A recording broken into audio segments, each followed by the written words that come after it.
Oh, I think I'd rather be where Greg is, whatever that picture is where I would like to be, especially today. Greg, your picture is so pretty. That's like magical. Way to make all of the rest of us feel like crap, like we're in Middle Tennessee, but that's okay. It's beautiful. How are y'all? East Tennessee. Good morning. Good morning. Hi, Morning. Bonnie. How are you? Good. I'm just waiting on a few other people to jump on here. I will. Good. Hi, Erin. Good morning. Good morning. You survived CMA Fest? I sure did. Was that your first one? Yes. Girl. And possibly last. Yeah, it's definitely a marathon, not a sprint, and it is not for the faint of heart. It's always hot. There's always 2 million people there. Heck no. Yeah, This girl is not made to sweat. no, exactly. Yeah, I don't know why it's always like 98 degrees too during CMA Fest. It can't be a cool breezy Right. 70 or 75. It has to be 200. I get it. I've got a Mhm. couple more people pouring in here, so we'll get started in just a second. This should be a really good class. I'm excited about it. I spent a lot of time prepping it for you.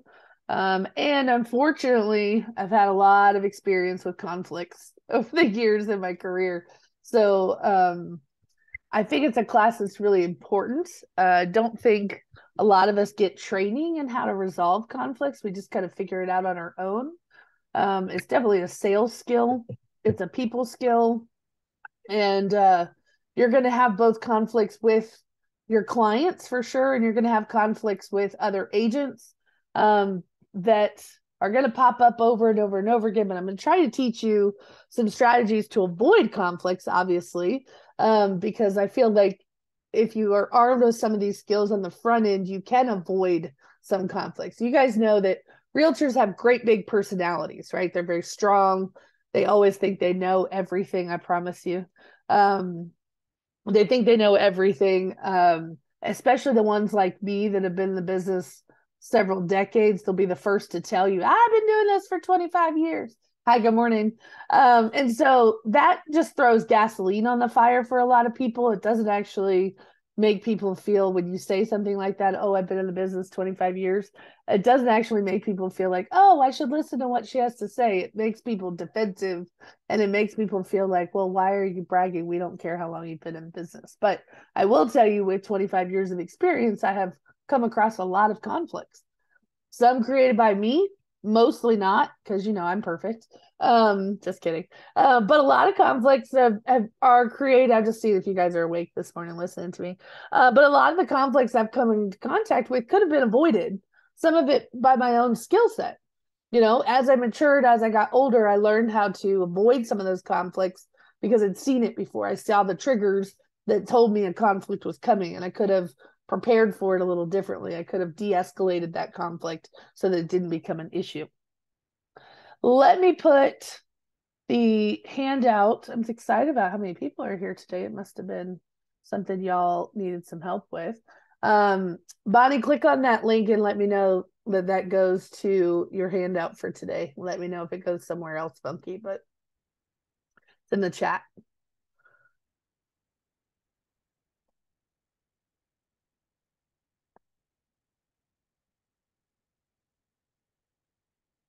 I'm guessing it does. She hasn't told me.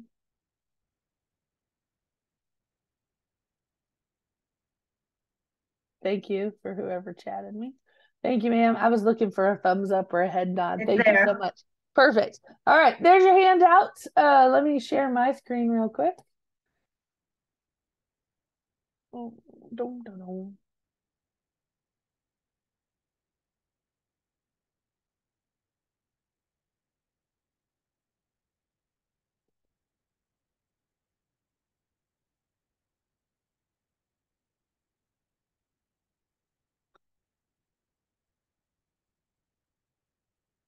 All right. That did not go where I wanted it to go. Happy Monday.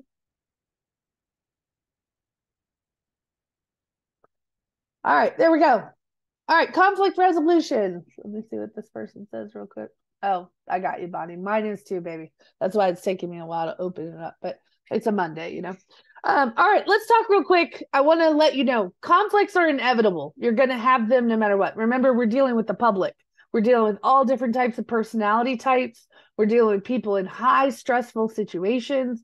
Emotions are running high. They're nervous. They're scared. They're fearful.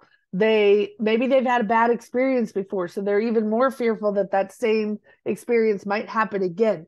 A lot of it is the unknown. They don't know what this process is going to be like. Or what you think about your first time home buyers that have never bought a house before. Their emotions are running high because they really truly don't know what's going to happen. They've never seen this before. They've never done it before. So I'm going to tell you, it would be crazy for you to think that you're never going to have any conflicts. Okay. So I want you to know that first and foremost, that it is very evident that you're going to have conflicts. So prepare yourself for them, but we can make sure that they're fewer and far between. We can insert some skills that will allow us to resolve the conflicts faster and sooner, and allow us to be more professional and keep our clients' interests at heart, the forefront of what our responsibilities are, and not get into these drag out deals with agents. Now, I will tell you, and Greg and Karen, who are on the call, they're out of Memphis, by the way. If y'all have not met them before, I just want to introduce them just because they're kind of new to our group. I just invited them to this class today, but they'll tell you, I mean, you know, we are dealing with a different type of agent than when I first got into the business, right? And I know the dinosaur says, oh, you know, let me talk about how it was when I was a kid or whatever. Let me tell you how it was when I got into the business. But I'm just going to tell you, they're a very different type of agent, I think, that's practicing today than when I first got licensed. When I first got licensed, I would say that, you know, my perception of other agents were that they were the utmost professionals, you know, that they, you know, they cared about their education. They all had designations. They all, you know, a lot of the agents I worked with really strived for accolades like winning awards, and they were top salespeople in their areas and markets. And now we're dealing with a lot of agents who do this part-time, they're dual career. They, you know, don't spend money on marketing. They don't spend money on education. They don't spend money on getting any kind of designations. We're dealing with agents who have a real low barrier to entry to get into the industry. They don't have a lot of former business skills. That's the other thing, that real estate used to be where the average age of a realtor was like 56 years old. A lot of those agents had previous industry or business type skill sets. They were, you know, they came from other industries where they had some skill set. And now we're dealing with agents who are fresh out of high school, fresh out of college, millennials who see that it is easy money. You have shows like showing, you know, Selling Sunset and all the other shows that make it look so easy. And you're dealing with people who don't have the professional wherewithal to keep their shit together, quite frankly. They don't have the sales skills to de-escalate things. So just know you're not dealing with the level of professional. If you've been doing this, you know, if you have any, like, you know, respect for your profession and you care about your education and how you're perceived, and you're attacking this with utmost professionalism, just know you're going to be met with other agents on the other end that don't. I'm sorry. They're not.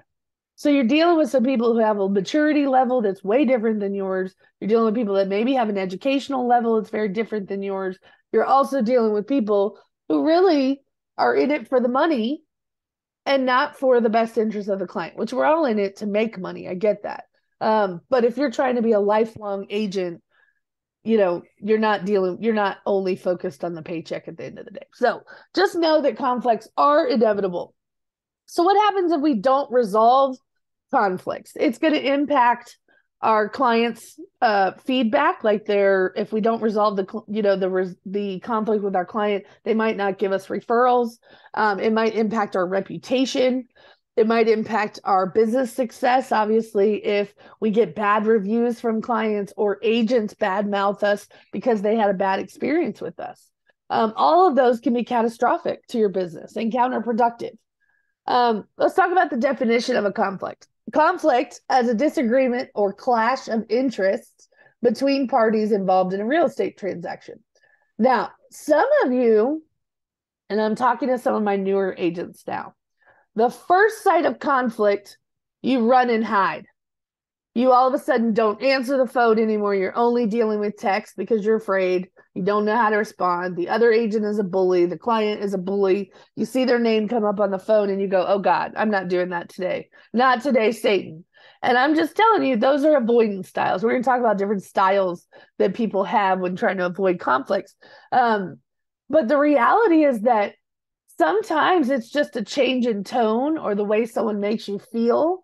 And now all of a sudden you have adapted your style to respond to that, which may not be the best style to get it done. It may not be the best style that's the most professional for you to get to the finish line. It may not even be collaborative, right? You've all of a sudden, this agent bullied you on the front end, and now you have a bad taste in your mouth and you don't want to speak to them at all. Well, you still got to communicate and collaborate with them to the end of the transaction. Or maybe your client said something that hurt your feelings. Or maybe they bullied you because they do it too. They are very demanding sometimes. And maybe they did something that upset you. And now you don't even want to talk to your client. You avoid them. You don't want to pick up their phone call. How are you supposed to help them navigate the process when you won't even talk to them? Right? So just know that the conflict is going to vary depending on who it's from, if it's the client or the agent. You're not going to avoid all conflicts. So you're going to have to understand, when I see a conflict coming, how do I respond to it? And what type of conflict is it? And what type of skills do I need to counteract that? Make sense so far? Everybody with me? Nod your heads so I know you're awake. All right, there we go. Yes. Thank you. All right. So what are some typical areas of disagreement? This is where you guys can unmute yourself. What are some typical areas that the client or other agents are, that you guys might have some conflict over?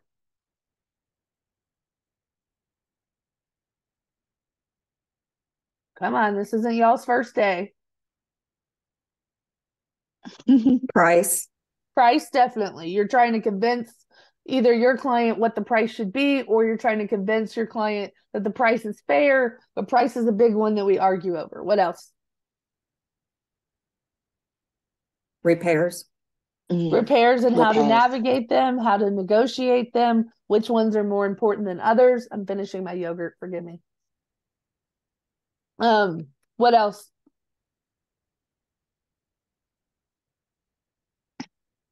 Responsibilities. Okay, what do you mean by that? Like, what comes to mind is I'm dealing with a listing agent who keeps delegating her responsibilities to her seller onto me. Okay, so it's something that her seller So we had to have a phone call the other day. Go ahead. That she tries to delegate to me. So I resolved it, but I've had that before with other agents, that they try to delegate their responsibilities onto the buyer's agent or whatever. Yeah, which is very common, actually. I even called a listing agent this weekend and asked about HOAs and whether or not this particular HOA would allow for this client to keep a camper parked in their property, because there is actually no HOA. It's just covenants or restrictions. I read the covenants and restrictions. It still wasn't clear. And so I wanted verification. And I asked the listing agent, hey, do you know the answer to this? And his response to me pretty much was, read the covenants and restrictions. Even though I'd already said on the front end, I've read the covenants and restrictions, it's still not clear. And his response to me was, they should just investigate that and figure that out on their own. which is not collaborative. It's not helpful. He told me right up front what kind of guy he was going to be to deal with right up the front. But those are examples of the types of conflicts we have. And I will tell you, Bonnie, I've told every agent I've ever coached in my career, you are going to end up doing the other agent's job sometimes. It's unavoidable, right? It is inevitable. They are going to pawn things off on you that are not your responsibility. And you, of course, have a choice. You can always push back and go, listen, that's not my responsibility. That's your responsibility. But I'll tell you right now, sometimes we just end up doing it because it's easier just to do it, or recognizing that that person's probably not even equipped to do what I'm asking them to do. So I'll just do it myself, which is really sad, right? But we've all been in that shoe. All of us have been there, I promise you. But they will often, but that is obviously a source of contention. I know Holly's got one where the agent just absolutely bullied her from start to finish. You know, she's the listing agent, he's the buyer's agent. He blew her phone up for 20 hours prior to the house going live and then never stopped. The way he spoke to her was call me now. You know, it got so contentious that he had her so upset. And we've all been that way where an agent just has us so mad. What's our only emotion that comes out, especially for a lot of us women? The only emotion we have is to cry. You're so mad. You're so furious, right?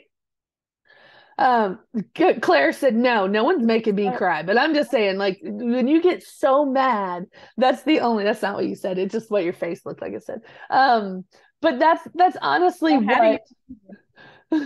that's, you know, for us, like when somebody starts bullying you from the very get-go, they're telling you exactly how they're going to treat you for the rest of the transaction. And then what happens? We don't want to pick up the phone when we see their name. We don't want to respond to them. We don't want to respond to their texts. And then even if they're not being hateful, we're bitter Betty because they pissed us off, right? They upset us so bad that now we don't want to work with them at all. That's very common, right? Any other conflicts that you're used to? Candace, were you going to say something, honey? Yeah, I was just asking, how did Holly handle that situation in regards to, the bullying, and like, did it ever turn around? So I was very proud of her. I don't know if she wants to chime in. Holly, do you want to chime in or do you want me to tell? Or just a general version, if she doesn't want to, disclose I'm or sure go she into doesn't mind. her personal situation. Yeah. So there she is. Mind. Tell me, Holly. I don't mind. Like Laura said, like I knew from the first phone call how it was going to be.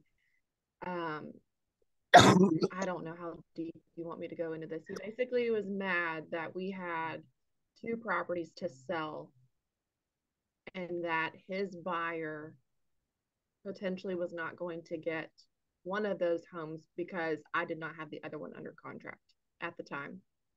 And he called me terrible. He was like, I'm going to report you. Who's your broker? And I am new to listings. And so for me, I just lost it and called Laura immediately, and she calmed me down. And I did have to, for a period of time, tell him, I need to communicate with you through text or email for right now, because he was calling me nonstop over the weekend and I was busy doing other things. And he eventually became a little bit nicer. But I mean, then he started groveling and all these things because I wasn't giving him what he wanted. So basically, I just had to play a little bit of hardball. And then he kind of turned nice, and then everything fizzled, and that's where we are. Yeah. So she had to put some boundaries in place first and foremost. So that's the biggest advice I can give to you is when someone is treating you unkindly, unprofessionally, is bullying you, you have to advocate for yourself and say, if you're going to continue to talk to me in this way, we're not going to have conversations, right? We can communicate via email or text to get this done, but I will not answer your call and let you talk to me this way, which is not easy for some people to say, but you have to. You're not going to allow people to treat you this way. You're not going to allow people to talk to you like you are less than, or that you don't know what you're doing. Even if you are newer, you don't get to talk to me that way. You don't get to bully me to get what you want. And that was really his goal, was to beat her down so that he could get what he wanted. And at the end of the day, the situation only arose because she put her client's interest first over what he thought was fair, but really what she did was what was in the best interest of her client. So that is the other thing, that sometimes you may have to remind these agents, you know what? I know this sucks for you. I know that this might be harder for you and your client, but this is what's in the best interest of my client. When we were in that feeding frenzy of a market where people were paying $150,000 over list price with no appraisal and all this appraisal gap coverage and no inspections, and basically adopting their firstborn child to get the house. You know what I'm talking about? Free tacos for life and all the things, right? When we were in that kind of market, you don't even know how many buyer's agents I had threatened to file complaints against me, who yelled and screamed at me because their buyer did not win. That's not my fault. That's not my fault that seller did not accept your offer. It was done fairly. It was done properly, but you just weren't on the winning end of it. So they were mad and bitter. But yes, Candace, I will tell you, basically you have to set boundaries on the very front end and setting expectations. We're going to talk about that in just a second. You also have to make sure that you're not miscommunicating. I will also say this for the record, because I will be the first one to call you out on it. If you call me for help and you keep telling me over and over and over again, I texted him, I'm going to call you out and say, pick up the damn phone. Because usually the biggest miscommunication you have is because you're trying to communicate via text. You're trying to communicate via email. And while those are good boundaries in place for somebody who's being abusive to you or bullying to you, they are not the most effective forms of communication. There is no tone in your voice that can be heard. There's tons and tons of opportunities for misunderstandings, right? And you're interpreting words on a screen with absence of a tone, which could easily derail it because you're inferring a tone, right? It puts you on the defensive because you don't understand things. So I'm going to tell you, today's agents don't like to pick up the phone. They like to text because they think it's convenient. Texting is convenient, but is it the best mode of communication? And if you are negotiating things via text, shame on you. You shouldn't be doing that. You're negotiating things on the phone. You're talking back and forth, right? You don't negotiate via text. You give notification via text. I'm going to do an inspection at this day and time. I'm going to, pick up the lockbox on this day and time. The walkthrough's fine on this day and time. Those are textable communications. But negotiating inspections and negotiating repairs, negotiating money, you don't do that via text or email. You pick up the phone and you talk about it. Okay? So I'm going to get off my soapbox about that. But I want you to know that that's hugely a big source of conflict, is that we're trying to resolve things via text. And it's not the best mode of communication.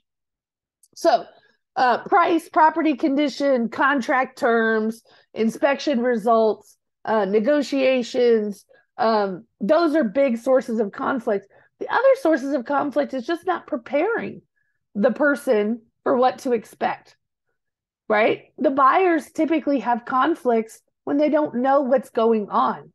I always say, and you guys can put this on a piece of wood above your door frame or on a sticky on your wall in your office, but the absence of communication breeds assumption.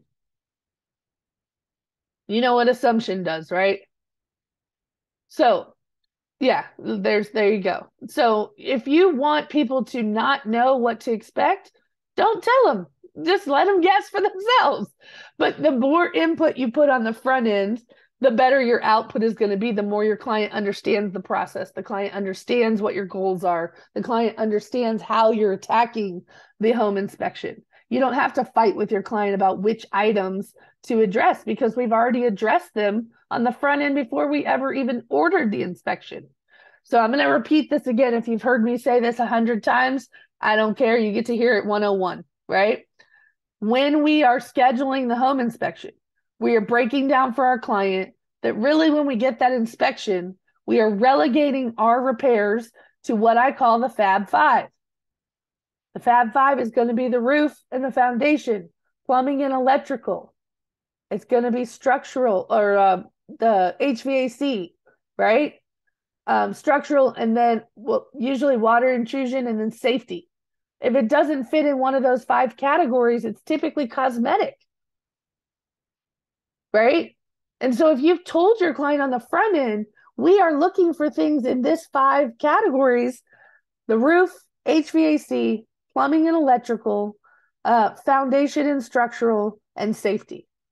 And if it doesn't fit in one of those Fab Five, it's typically cosmetic. But if you're breaking that down on the front end before you ever order the inspection, when they get that 89-page report back, they don't freak out because they know we're only worried about these bigger ticket items that fit in these categories, right? But that's not what a lot of you do. You order the home inspection right away when they're happy and excited about going under contract, and then you wait for the report to come back to feel out your client to see what they say about the inspection. Which things are most important to you? Well, that's how you're going to get into conflicts with them, because something that they think is really important is not really important to you, because we're arguing now over a $5 switch plate cover. And they're wanting to terminate because they got 14 pages worth of information related to their house that is really just facts that the inspector wants them to know about the house, and they think that now that's something that has to be remedied. The other thing is a seller actually required to repair everything?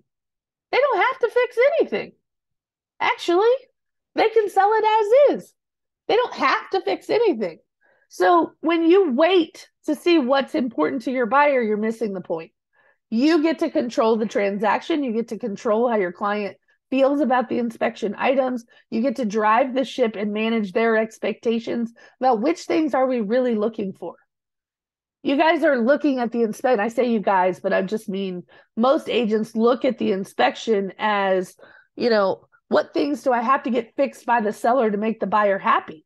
And really the purpose of the inspection is what things could be wrong with this house that would cause the buyer to terminate the deal and not want to move forward with purchasing it. So if we've addressed the Fab Five, those are one less things that you have to fight with your client about on the front end, right? I digress. So, let's see. Hired inspector knows how to present the information. Claire, 100%. That's why I have a deep bench of inspectors, because I want an inspector who makes my client aware and doesn't scare, right? I want my client to inform them, but not make it so that they think that they bought a lemon because there's 2 pages of summary items. And most of them can be fixed with a handyman in 2 hours, right? Your job is to help them understand, can the items that were found be repaired, and how big of a repair are they? How much do they cost typically to repair them, right? And is this something that the buyer feels comfortable moving forward with? Any other examples of conflicts that you guys want to share that you've had before? I know Kaylin's probably got some good stories to share, or Karen, or anybody. I have so many stories. Pick one. Because I have some newer agents who have no idea. He's right here. Sorry. So I had an agent, I think I even told Holly about this one time. I had an agent that wouldn't speak on the phone with me at all. She, I needed to talk to her about something. She wouldn't talk to me. She just would text, and we fought the entire time. And what was funny is I ended up having to work 2 deals with her because she had this listing. And I told Matt the only thing I had to do was pretend that she was the nicest agent in the world and so easy to work with. Plus she was on vacation the whole time. And plus she was on vacation the whole time. Oh, that's lovely. Yeah. But I fight with so many people. Right. Well, we all, it's terrible. I'll be honest with you, the more agents that get into the business, the more arguing I'm doing with people too. And it's a lot of it is personality conflicts. But I want to point out something that Kaylin just said. She said, I had to do another deal with this agent. So here's the thing. We live in a pretty big city, but you would be surprised how many times the same agents' names come up over and over and over and over and over again. So if you have one bad deal with this agent and you decide I'm going to write them off forever, well, good luck, because they're going to be the house that your buyer desperately wants to buy is listed by ass face. And that's the one person I don't want to talk to ever in this industry. But I have to, because that's the one my buyer wants to buy, right? Excuse my language, sorry. But I'm just telling you, you're not going to avoid some of these agents that we do have conflicts with. You're going to see them again, and Claire's right. 80%, 20% of the agents do 80% of the work. So you're going to see those same agents again and again and again. You're not going to be successful in just avoiding all of them forever unless you get lucky enough that they get out of the business. But that's rare. It's not going to happen, right? So just know that you are going to have a lot of conflicts with other agents that really are beyond your control, but a lot of it is going to come with, can we resolve the conflict and can we avoid the conflict in the beginning? By Kaylin's style was just to treat them like they were the greatest thing since sliced bread. I will tell you, most agents also have an ego, right? So sometimes stroking their ego goes a long way in getting things done. It might make you cringe. Some of you might be looking at me going, well, I'm not doing that. I hear you. But I guess I'm going to tell you, you have to put your client's interest above your disdain for this agent and recognize sometimes I'm going to have to swallow a little vinegar and spit out some sugar in order to deal with them, right? I might have to stroke their ego to get what I need to get done. That's just part of this business. I'm going to tell you right away. So let's talk real quick, recognizing early signs of conflict. So indicators that usually tell me we're about to have a conflict would be a change in communication altogether. Like they were quick to text me or call me, and now all of a sudden I can't get them on the phone, right? They're sending me to voicemail.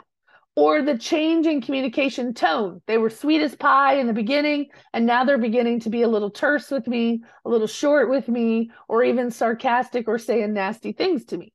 Obviously, a change in communication style, change in communication tone are two big red flags for me. Did someone miss a deadline? Because that's going to be first and foremost a big indicator of a conflict is about to happen, especially if I'm the listing agent and you are the buyer's agent and you missed your due diligence deadline and then you want to try to send me a repair proposal. I'm going to light you up two ways sideways because you didn't have the competency to manage your timelines that are very crucial and important in this transaction. But you rightfully deserved the wrath of Laura when you did not represent your client properly. So are you aware of deadlines and did you adhere to them correctly?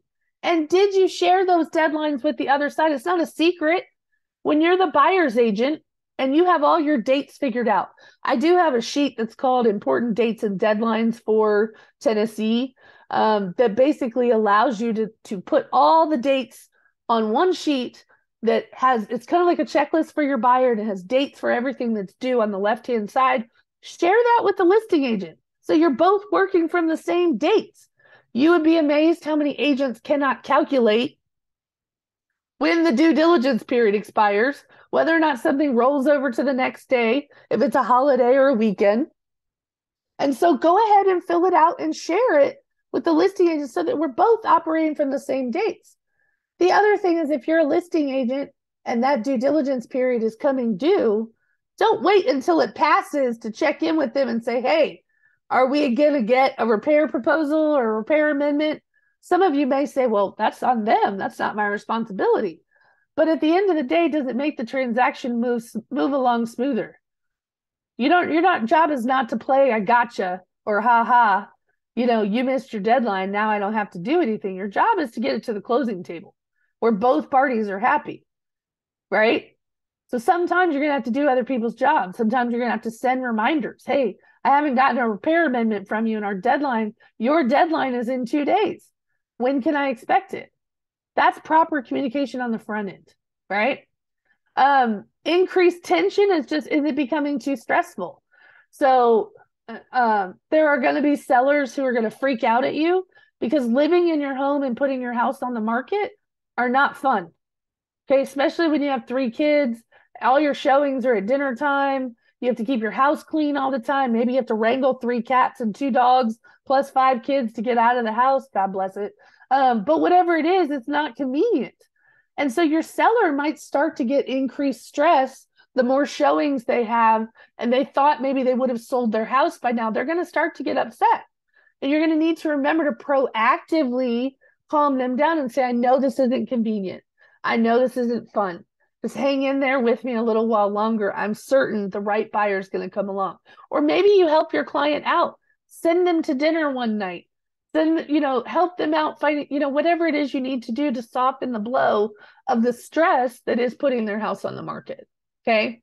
So just know that increased stress levels are typically indicators that a conflict is about to arise. If you can tell your client is no longer giddy and excited about the process, and now they're stressed and they're going, God, this is a lot. I don't think this is worth it anymore. A conflict is about to happen, right? You've got to listen for cues, listen for clues that tell you that they're not rainbows and sunshine. They're stressed out and they're nervous. You know that it's coming. The client dissatisfaction is, did you mess up? Were you late to the appointment? Did you have car trouble? That would be me, Laura Dahl, always with the stupid car trouble. I'm about to blow my car up on the side of the road or something. But were you late? Did you not communicate something with them? Did you show up to open the house and you don't even have the code? You didn't follow up to see that it was confirmed. Are there things that you did that could have been avoided? Learn from it. Own it. Take responsibility for it. Apologize for it. Prepare yourself better so it doesn't happen again, whatever that is. But are you responsible for the client dissatisfaction? Ask yourself that. Or are you responsible? I'm sure Holly asked herself, what could I have done differently so that this agent wouldn't have been so angry with me? But really what she did was in the best interest of her client. If she had put in the MLS that there were 2 houses to be sold, how would that have impacted the showings? She may not have gotten any showings, right? Because that's making the situation even harder to swallow, or even harder to process, or even harder to get that transaction done. I don't think she navigated that incorrectly. But the agent was pissed.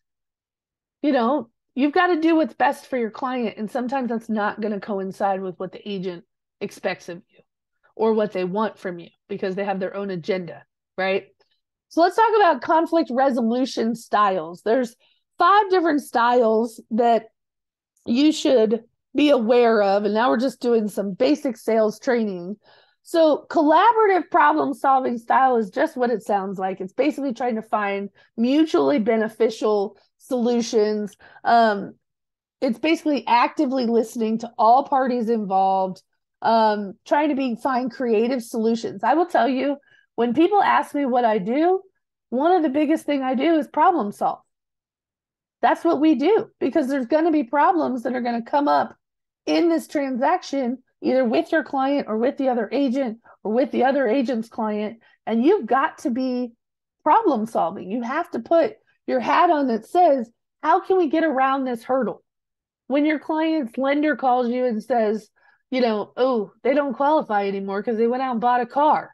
Is there a solution to that? Or they're going to have to put more money down because they did ... Is there another solution? Erin is on the call too. She's one of my favorite lenders, but she'll tell you, like, I don't want you to call me and tell me there's a problem unless you already have a solution in place. Have you thought about a solution? And sometimes we have to think outside of the box to make that solution come to fruition. We have to think, is there a way around the issue? Is there something that we can do? And throwing your money at it is not the best way to do it. A lot of agents, their go-to is always, oh, well, I'll just pay for it because my client won't. I'll just take it out of my commission. No, you're working hard for your money. Your money shouldn't be your first option. You need to try to find other solutions first before you talk about giving up your money. Because at the end of the day, It's not always your responsibility to pay for it to get it done. I had an agent once that used to work for me when I owned my firm. Her client was adamant about not replacing the roof. And the buyer was adamant that they weren't buying it unless the roof got replaced. Y'all, a roof is not $350. It's 20-some thousand dollars.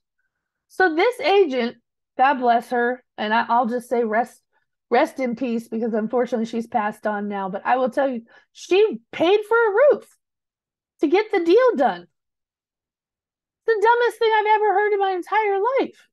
That is not our responsibility. And if your client is so stubborn that they will not replace a roof and a buyer will not budge unless the roof is replaced, your commission is not the bridge between the two. Never for 20-some thousand dollars would I advise you to do that. No way. So again, I need you to be collaborative. I need you to be problem solving, but don't be stupid. Okay. Compromising style is basically, we're going to seek middle ground. We're trying to look for a win-win between the two people. Each party is probably going to have to make some concessions. This is hard with some of your clients because some of your clients want a deal. Some of your clients want to feel like they have the upper hand. Some of them want to, they're not giving in because they already got beat up on the price. Maybe your seller felt like their list price was actually what they wanted and the buyer wrote a lower ball offer and then is asking for repairs on top of it. They're not going to be so compromising because they already felt like they've given up a lot, right? But a compromising style means that we are looking for cooperation, trying to find beneficial solutions for both parties. The next one, the accommodating style, is basically prioritizing the needs and concerns of the other party over one's own. So, I don't want to rock the boat. They won't buy it unless we do X, Y, Z. So we're going to accommodate their request. Or the fear that they might back away if we don't accept their proposal, they might walk away. There is a risk with that, always. But are you just accommodating them because you don't have the sales skills to negotiate? Are you accommodating the requests of your client because you don't have the skills to set boundaries? Are you just accommodating because you like to avoid conflict? You like to put your tail between your legs and run the first sight of conflict. That's what an accommodating style to me is. It doesn't matter what my needs are. I'm going to put my tail between my legs. I'm going to bend over and give you whatever you need because I don't want to have conflict with you. Your clients and you are going to lose in this situation if you are just the accommodator, right? The avoiding style is the same. I'm going to avoid the crap out of you so I don't have to deal with it. I'm not going to answer your call. I'm going to avoid confrontations, uncomfortable discussions. I'm going to avoid you so that it doesn't escalate any further. This style 100% is going to hinder effective communication. This style is going to avoid resolving it. It's going to avoid a resolution or a solution to it. Avoiding does nothing but make it worse. I want you to think about this scenario as y'all are going to laugh at me, but this is just how I make sure you're still awake on a Monday morning after I've been yammering on for 40 minutes. If you're in a fight with your partner or your spouse and you decide to leave the house to cool off for a while and you stay gone all day long, all night long, and you don't come home to the next day, you avoided a conflict, but did you make the conflict even worse? Yes. And this is the same thing when you have an avoidance style, when you avoid talking about it, when you avoid addressing it, when you avoid trying to resolve it, you make the situation worse. It's way worse to stay gone all day and all night and not come home until tomorrow than it would have been to deal with it, maybe take an hour to catch your breath or to calm down and come back to it. But you don't stay gone all day and all night. You don't let 3 days go in between you and a conflict with another agent because you wanted to avoid the whole conversation with them, right? No way. Yeah. Aaron said I just kicked the divorce can. And I'll just tell you, that can be the same thing with your client, though. If you avoid them for 2 or 3 days, How do you think they're feeling? In those 2 or 3 days, they are literally going through everything in their mind. Like, why do I have this person? Why am I even working with this person? Do I want to continue working with this person? Or worse, with the other agent, you avoid them for 2 or 3 days. They now feel even more pissed because they can't get you on the phone. They can't resolve anything. They can't move forward, right? The last style is the competitive assertive style. And this is where you basically are the bully and you basically are focused on your own interest instead of what's best for your client. That is you just seeking to win the conflict. And I always refer to these type of agents as the pit bulls that won't let go of the bone. They are going to win at all costs just to say, I won this for my client. Let go of the bone sometimes. Your job is not to beat the other agent up on the front end so that they look like they've been through World War III by the time this thing closes, just so that you got to win, so that you could brag and say, you know what, I didn't let them get one over on me. There are agents that come into a transaction. I can name probably about 6 right now in my career here in Tennessee, that when I see their name, I already know what they're going to be like. And they are the pit bulls on the bone that come out of the gate swinging and fighting and bullying you just so that they can tell their client, I really fought hard for you. But in your fighting hard for me, you actually turned the other agent off, you made them non-collaborative, and you actually were a complete dick. So I don't want to work with you again, right? So ask yourself, do I really need to be the competitive assertive style, right? There are times where you are going to have to be assertive. There are times where you're going to have to put down your boundaries and say, I'm not going to let you treat me this way. And let's stay focused on what's best for our clients. Let's keep this focused on, let's keep this professional. We don't need to stoop to kindergarten activities or kindergarten behavior. You're going to have to be assertive if someone is mistreating you or taking over the conversation in a way that doesn't allow you to collaborate. But if you have a pit bull on the bone style of negotiating, you're not going to win all the time. And what you're going to do is turn people off. And you need to pick your battles. Which ones do you need to bite on the pit bull, bite on the bone for? And which ones can you let go some? Right? A win for the other side does not necessarily mean a loss for you. Sometimes a win on the other side is a win for both of us. Right? Everybody understand the different conflict sides, the different resolution styles? Yes? No? Maybe so? Okay. Let's talk about conflict resolution techniques for client conflict. So these are the worst ones in my opinion, because I already know I'm fighting with agents pretty much all the time. Let me see what Claire said. Every bullying agent I've ever had with has almost blown up the deal. So yes, if they're the bully, it's literally touch and go whether or not we're going to get to the end, just based on their behavior and how vicious they get. They're compromising the whole transaction sometimes. I know that I'm going to fight with agents, but I hate fighting with my clients, right? Especially if you care at all about the type of agent you are, especially if you care about your reputation as an agent, having conflicts with your clients makes us feel bad. And I get emotional about it because I want to be the agent that goes to their bridal showers and their graduations and their baby showers and their kids' softball games or whatever it is. I want to be included as part of the family. And the bottom line is we don't always jive with every client. Sometimes there are personality conflicts that arise, where the wife is really nice and the husband is Satan, or vice versa. Sometimes the wife thinks that you're trying to flirt with the husband. Well, don't worry, I'm not, I promise you. But they think you are. There's all kinds of conflicts that could arise that you have to be prepared for and understand that, are there things that I could have avoided? And ask yourself, have some really healthy self-reflection. Could I have avoided this conflict with my client in a different way? And a lot of times you can, but sometimes you're just met and matched with a client that you loathe. And I had a client like that I'll tell you, I don't care if I ever sold that lady another house again or represented her for anything. She hired me to be her listing agent. She was a for sale by owner. This was in East Nashville. She was a pretty experienced flipper. And she bought this house and burned it down to the studs practically and then rebuilt the whole house. And she did a phenomenal job. But she was from New Jersey and she had a very strong personality. She had high expectations.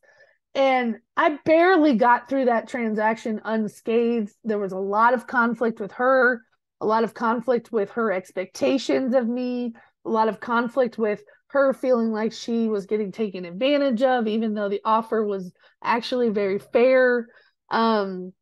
People nitpicking over the inspection. Well, the house was over 100 years old. Of course, there's going to be things that come up on the inspection. Even if you did such great work down to the studs, chances are you missed some stuff.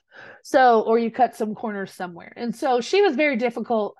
And God bless it, when we finally closed, she had another house to sell that she wanted me to come take a look at. And I just said, you know what, in all honesty, I don't think that I'm the best person equipped to sell that property. Luckily for me, it was a different type of house. It was a horse property. And of course, I can sell horse properties all day long, but I did not want to work with this woman ever again. And you know, she's called me probably 20 times over 5 years trying to get me to represent her in something. And guess who I have been? The avoider, because she was so toxic and so bad for my mental health and so bad for my physical health that I don't care. It wasn't worth it to me. Now, if the same situation came up, I might refer to one of y'all and y'all have to deal with her, but I wouldn't wish that on anybody. She was that hard and that difficult that she just wasn't for me. And I've had lots of people who don't agree with me politically, who don't agree with like all kinds of things. And I don't care about that. I typically can put all that aside to represent you fantastically. But when you are racist, homophobic, ugly, disgusting person on the inside, I don't want to work with you and I don't have to, right? So you are going to come across some clients that you're going to have some conflicts with. And guess what? You get to choose for yourself who you work with. And if you fill your pipeline so full, you can let these people go that are not for you and not think twice about it and not care because you don't need the money. A lot of the conflicts that I see are also driven out of financial concerns. I need the money. I need a closing, right? And we've all been there. But I'm going to tell you right now, you know, the situation is that did that cost you a lot more than just the money? For me, it cost me a lot because I had to put up with and listen to things that just absolutely made me want to hurl every day. I didn't have respect for that person. I did not enjoy talking to her or meeting with her. And that cost me a lot mentally and physically to even put up with her. So fill your pipeline full enough that when you have a conflict when you have a client that you know is going to be contentious, you know is going to mess with your peace and your harmony of your life, you know they're going to run you all over, don't be afraid to walk away from them. Even if you need the money, refer them to your worst enemy. I don't care. Refer them to somebody and collect a referral fee. You know, don't think I haven't done that either. Come across a bad client, referred them to one of those pit bulls on a bone and said, would you pay me a referral fee? I've done it. Good luck. You two belong together, right? That's fine. All right. One of the ways is active listening skills. So active listening skills means that you are listening not to respond, but you're listening to paraphrase, clarify their concerns, and you're going to demonstrate that you understand what they said. So active listening skills means what I'm hearing you say is, it sounds to me like what's most important to you is. One of the things that you indicated to me early on was, right? I remember you saying in the beginning that this is what you wanted. That is active listening skills. You're not listening, waiting for them to talk so that you can respond. You're listening to understand what they're saying and then to demonstrate that you've understood what they said. So what I hear you telling me is, everybody gets that, right? That's common sense. Effective communication strategies are going to be clear and concise communication. You're going to convey information, expectations, and options to the clients. You're going to educate them. You're going to over-communicate, be proactive in your communication, making sure that they know exactly what to expect, know exactly what is coming down the pike, even telling them that a conflict is coming. but this is how we're going to resolve it, right? To me, that first 2 pages of the home inspection is the potential conflict. The first 2 pages of the inspection that needs repair is a potential conflict that I want to prepare them for and tell them how we will respond to it. This is what I think we're going to do. But if you are the agent who just lets the client get the report and you say, okay, how are you feeling about the report? Which things would you like them to fix? You are basically swinging at a wasp's nest. Run. You're putting it in their hands. They don't know. They don't know what a lot of these things cost to repair. They don't know what the remedy is for the things that come up on the inspection. They don't see inspection reports every day. That's your professional job. That's your job to guide them about what to expect, how the things are going to be repaired, how we're going to approach it. If you want money instead of repair, you're going to talk to them about that as well. But they are expecting you to guide them through that inspection process. There are companies out there that teach agents you should not guide your client through the home inspection list because you're opening yourself up to liability, because what if you told them not to get this repaired or this to get repaired? I'm sorry, but if you don't advise them on one of the most important parts of this process, what are you here for? We're going to take on liability. But if you do it properly and you explain to them properly all of their options and leave the decision to them, you are removing the liability from yourself. But when you tell them, what do you want fixed? And you don't guide them and you don't give them information and you don't educate them, then you, I think, are taking on more liability than not. They're relying on you to hold their hand and tell them, what do I do? How should we approach this? So I don't agree with those people that tell you don't go through the home inspection, you're taking on liability. I don't agree with that at all. Where is your value if you're not going to educate them? Where's your value if you're not going to guide them on how to deal with it? Empathy and understanding is basically putting yourself in your client's shoes. Have you acknowledged to them, listen, I know you're worried about the inspection. I know you're worried about the loan. I know you're worried about this monthly payment. I know you're worried about spending this much money. You only wanted to spend $400, but the house you've fallen in love with is $415. Have you thought about just the difference of that? $15,000 is a lot of money. Acknowledge it. But the difference in your payment between $400 and $415 is not that much, right? Put yourself in their shoes to understand their perspective. And also don't be afraid to ask. What are you afraid of? What is stressing you out right now? What is stressing you out? What are your concerns? Tell me what is going on in your heart, in your head, right? Ask them that. That's empathy. Negotiation and compromise techniques. Most of us do not have good negotiation skills. We've gotten really lucky in real estate over the last number of years where we were order takers. They basically said, I want to see this house. We showed them the house. I want to write an offer. We go to closing, right? We haven't really had to negotiate really hard on behalf of our clients because we've been in a crazy seller's market where a buyer just threw the best offer they could at it in hopes that they get it. And there hasn't been a lot of back and forth. But now we're in a market where people are negotiating the price a little bit more. They're asking for closing costs. They're asking for concessions that you might not be skilled in the art of negotiation. If you're not, I highly recommend you start reading some books on negotiation. There's tons that I could recommend to you, but you could also quickly do a Google search. Best books on negotiation for real estate agents. There'll be a list of 25, I bet. But I promise you, you need to learn some skill set about how to negotiate on our client's behalf. You're not going to be the pit bull on the bone, but you're not going to show all your cards. You're going to present something that is a win-win solution to both parties, or you're going to frame your request in a way that helps explain where the buyer's coming from or where the seller's coming from. The explanation is the art of the negotiation. The words that you choose, the language that you use, the tone that you use with the other agent. Did you stroke their ego a little bit? Did you frame why the buyer is asking for this thing? Did you explain why it's really important to them? Bless you, Claire. Did you explain to them why it's important to them? Or did you just send it over in a repair request and say, good luck? That's not negotiation in my view. That's doing the bare minimum. A lack of communication breeds assumption.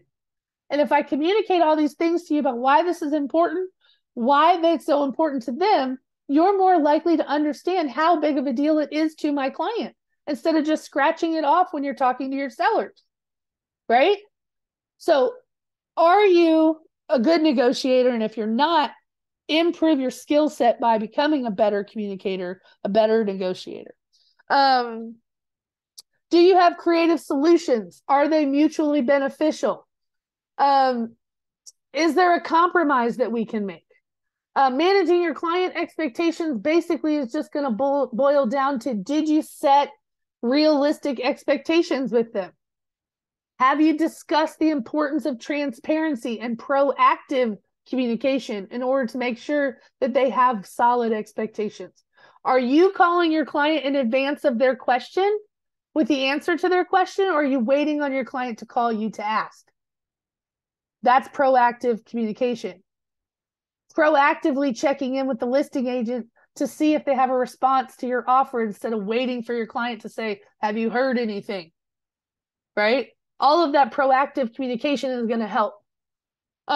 Problem solving and finding a win-win solution obviously is going to be identifying any issues or brainstorming any options, evaluating any alternatives, and implementing any solutions that you think are going to be a best fit for that, for your clients. I feel like I'm losing y'all, so I'm going to go a little faster and almost wrap this up for you. Let's see here.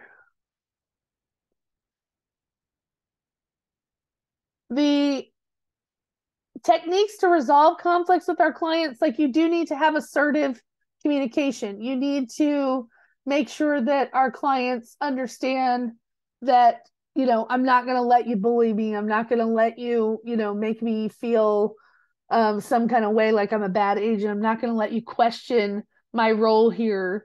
Let me see what we got here in the comments. That we need to guide them. Yes. Holly says, whenever there's conflict, I do my best to bring the client back to the end goal that they set in the beginning of our conversation.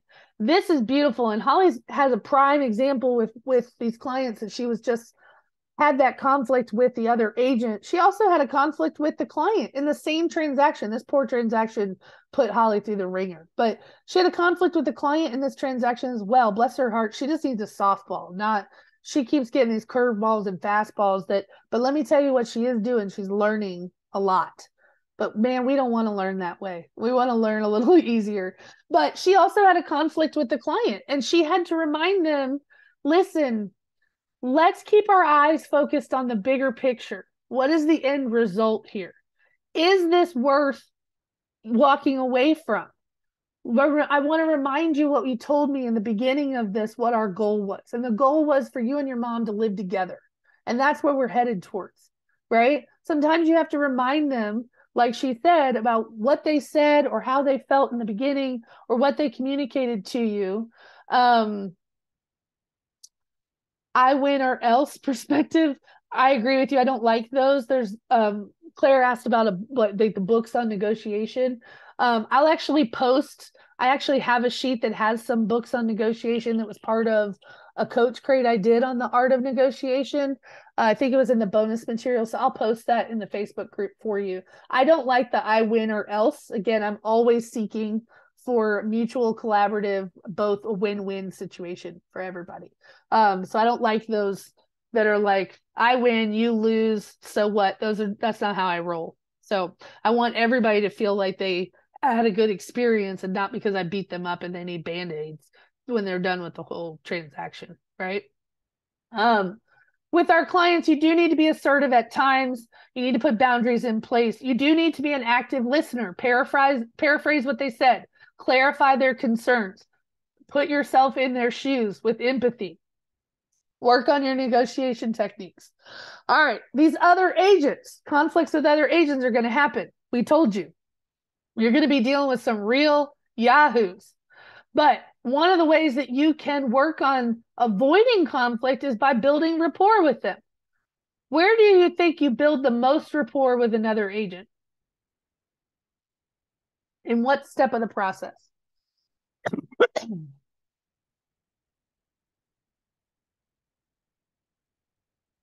Wake the hell up, y'all. Come on. I would say in the beginning, just the way that you deal with them from the outset. Like if you're Yes, going to put in an offer, you yes, ma'am. call them. You don't just text them, you say you call them. Or if Correct. you're a listing agent, like make sure that you're available to talk to them. Or if they don't call you and they put in an offer, you call them Correct. and ask them, what's most important to their clients and things I like love that. it. So I'm a big fan of the phone. Me I'm old too. enough to be a fan of the phone. Yeah, me too. I mean, 1876, Alexander Graham Bell invented the contraption that we know so well. If you're a Reba fan, you know that, Right. you know that already. But thank you, Claire. I agree with you. But building rapport starts in the very beginning of the transaction. Again, if you're the buyer's agent, always call the listing agent and just say, hey, I'm going to show the house. Is there anything I need to know? We don't, though. What we do is we get on showing time and we just schedule the showing, and then we wait to see if our client's interested in it, and then we start building rapport. But guess what? Building the rapport starts way earlier than that, even before you schedule the showing. Hey, I pulled this listing. I'm going to send it to my buyer. I noticed that the disclosure is not in there. Could I get that? I noticed that, it has a pool. Can you tell me when the pool was put in? Like, ask some proactive questions that your buyer is likely going to ask you when you show them the house. You're going to start building the rapport that way with the listing agent. And if you're the listing agent, you're 100% right, Claire. You can build rapport with the buyer's agents. You don't have to wait until they send you an offer. You call them and say, I see that you scheduled a showing on Tuesday at 9. Thank you so much for showing my listing. I really appreciate it. If you have any questions while you're there, please call me and I'll be happy to get you some answers. That goes so much further than the listing agent. You can't get on the damn phone because they're on the boat all weekend, or they're camping, or they're in Miami, or they're out of town, or whatever it is. Imagine those two experiences are very different, right? Let me know if you have any questions. Hey, all the documents you need are in the media section in case you do decide to write an offer, right? That goes so much further than just waiting until they call you to go, I think we're going to write you an offer. Now, when we're in the heyday and you have 30 offers coming in, I realize we maybe didn't have time for all that. But I promise you got time for it now. You don't have 30 offers on a listing right now, unless it's listed at $199, right? So you have time to build rapport. Open communication and clarification of expectations. Start off by telling the listing agent, this is exactly what my buyer is concerned about. This is one of the reasons the buyer is nervous. This is something that the buyer indicated to me was very important to them. They love XYZ. Just tell them that too. That's okay. But clarify their expectations, have open communication, and be forthcoming about what you're doing. Okay. Dealing with difficult personalities, you are going to have some difficult personalities. You're going to have some big ego trips. You're going to have the dinosaurs like me that want to remind you they've been in business 25 years in 4 different states and have never seen anything like this, blah, blah, blah, blah, blah, blah, blah. Stroke their ego, move on. Just say, I'm sure you've learned a lot in 25 years, and move on. You don't have to be ugly, because I will tell you that when I tell you I've been doing it 25 years, it's not to brag. It's to tell you that I have a shit ton of experience and I've probably seen everything there is to see, and I'm going to help us navigate this. But I'm not saying it as a badge of honor, like, oh, I've been in this business 25 years. You need to bow down to me in this transaction. That's not how it's meant. It's meant that, hey, we're going to get through this together. Okay. But just be honest with me and communicate with me throughout this transaction. And I promise to do the same. If someone had that conversation at the beginning, wouldn't you feel like, oh, it's going to be okay. We're going to work on this together, right? But that's not what you get. You get the pit bull on the bone. You get the ego-driven mofos that don't even want to answer your phone. You get the people who 100% just, they don't have time. They're too busy. Call my assistant. Stop texting me, whatever it is. But you're going to have difficult personalities. You're just going to have to learn to deal with difficult people. If you've ever been in the service industry, you'll be fine, because people are difficult, right? But the way that you win with people is with honey, not vinegar, right? You win by complimenting them. You win by softening yourself, changing your tone. talking to them, not down to them, not at them, not aggressive, right? Collaborative problem solving. Hey, what would be a win for your client here? What do you think is holding them back from accepting this offer? What way can we come to a solution together? Have you thought of anything that we could do to make this work? Right? And then obviously, if you're really in it with an agent, y'all may have to go to mediation or some type of third party involvement. Now, I have had only once, I'm very proud to admit it, but one time, the worst agent I've ever worked with on a transaction was here in Middle Tennessee. It was a guy who was new to the state. He had been licensed in Maryland before, and now he had this listing in Spring Hill. And my clients wrote a beautiful offer.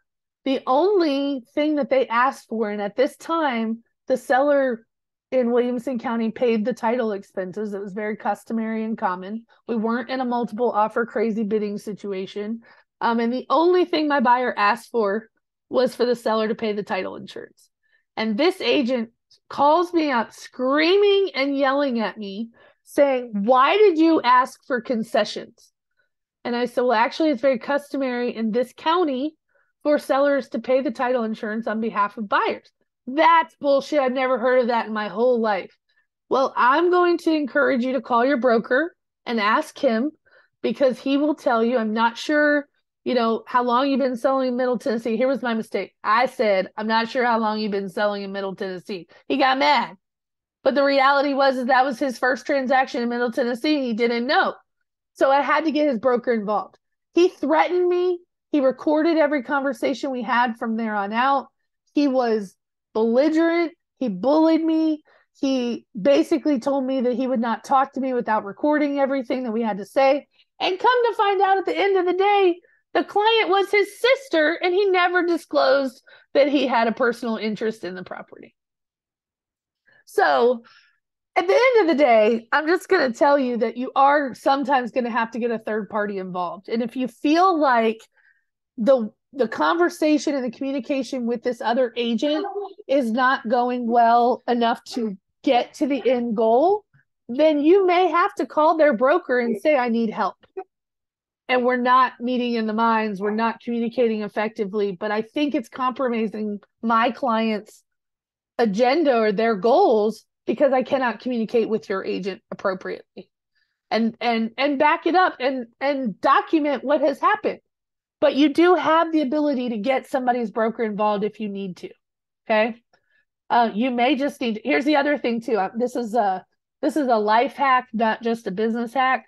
Before you fire off a 5-paragraph email to the other agent, telling them everything you think, the angry cat, would you please write it in the notes of your phone and save it and sit on it for a little bit?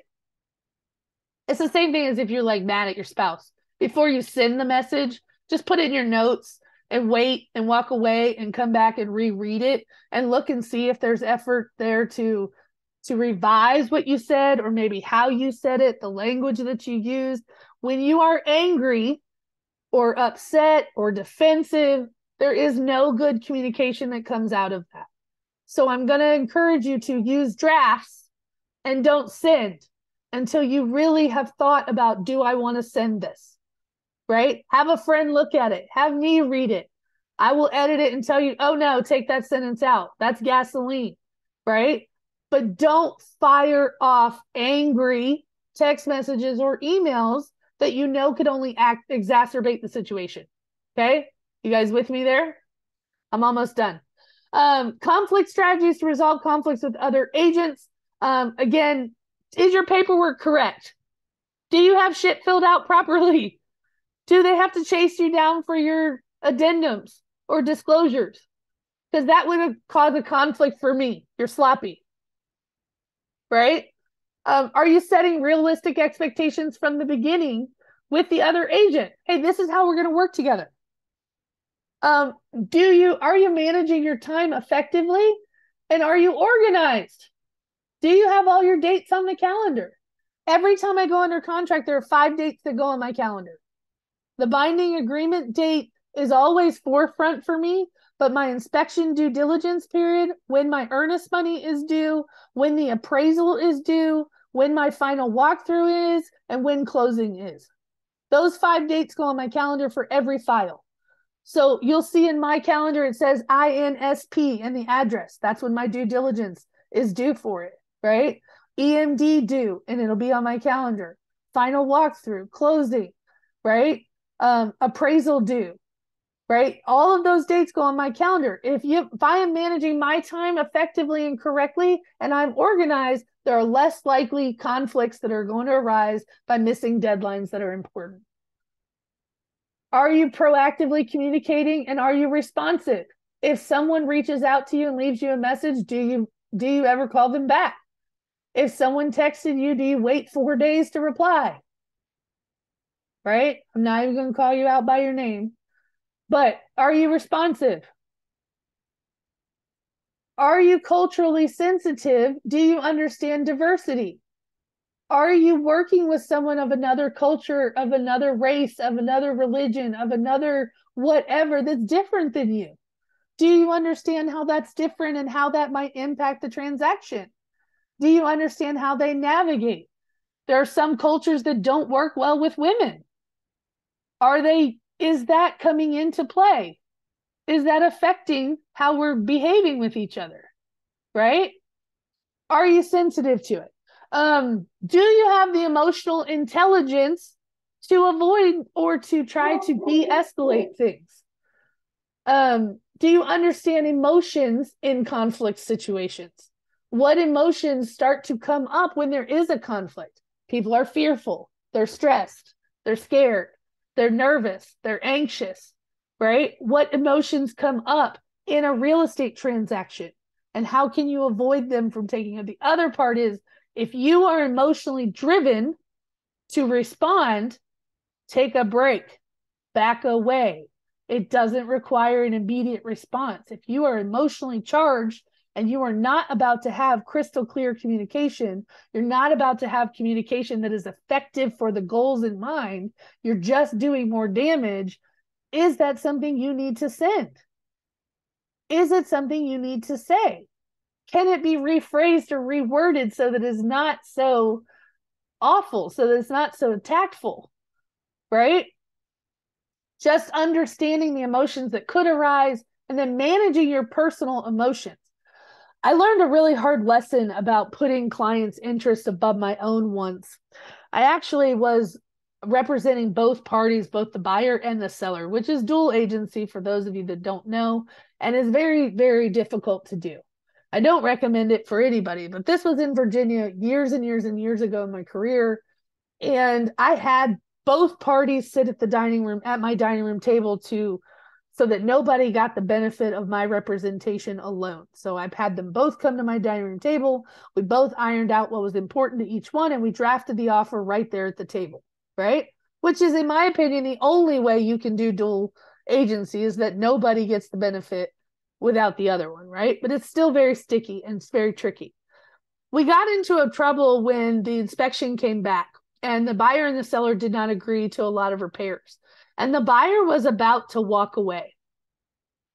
And I was broke at the time. I just had a new baby.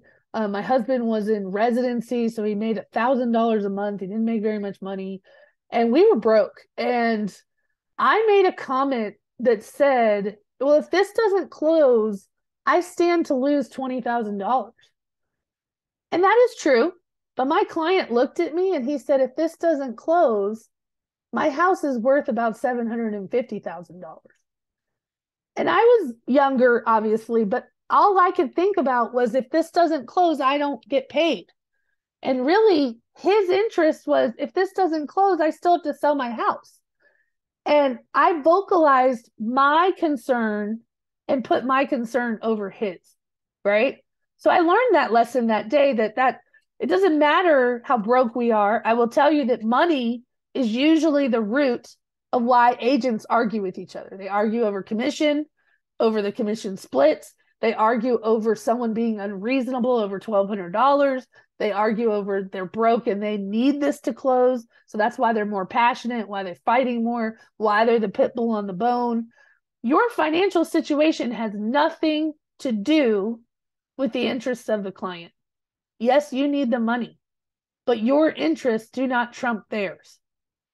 Their interest in this whole process should always come before your paycheck. And when you put the people first, the paychecks will follow. Okay, so keep that in mind. The last thing I'm just going to tell you guys is that conflict resolution requires patience, professionalism, and a willingness to find common ground. You're going to approach conflicts with problem-solving mindset, and you're going to maintain a focus on collaboration and professionalism. And if this is your agenda from the very get-go, with establishing good expectations on the front end, with proactive communication, setting your own needs aside, I promise you, you will have less conflicts with agents. I promise you, you'll have less conflicts with your clients. But sometimes they're going to arise. And my advice to you is take a step back, look at the bigger picture, try to assess whether or not there is a solution to the problem at hand. Is there some way you're contributing to the emotions that are at play? Can you have an impact on those emotions? And how do we circumvent this issue to move forward? Okay. I hope this was helpful. Did that help you at all? Or you feel like you're a little bit more skilled on understanding where some conflicts might arise, trying to ward them off, how you can proactively approach some conflicts in your business? Is that a yes? All right, fantastic.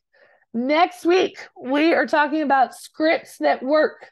We will be here at Monday Central at 10 a.m.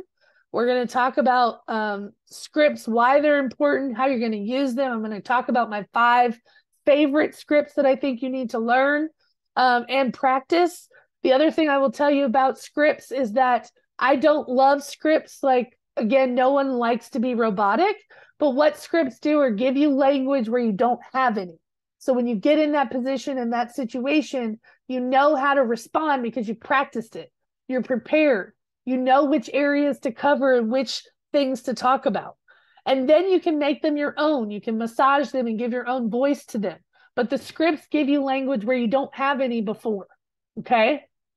I will add obstacle handling to our next module, Claire, for next time. But there is one script that actually does deal with a specific obstacle, so you'll get that. But just obstacles in general, we'll put that on another module as an overall whole. I hope you guys go out and kill it today. Thank you all for being here so much. I appreciate it. I hope this was helpful to you. Thanks for showing up week after week and letting me pour into you and giving you some insight as to my really old experience and some things I think will help you become better agents. So thanks so much for being here, and I'll see you guys next Monday. Okay? Take care.